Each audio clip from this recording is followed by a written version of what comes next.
ప్రపంచమంతా తమ ఇల్లంటూ ప్రతి క్షణం ఒక పండుగగా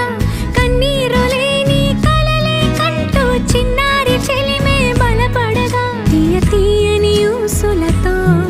తెల్ల తెల్లని మనసులలో కథ ఇలాగా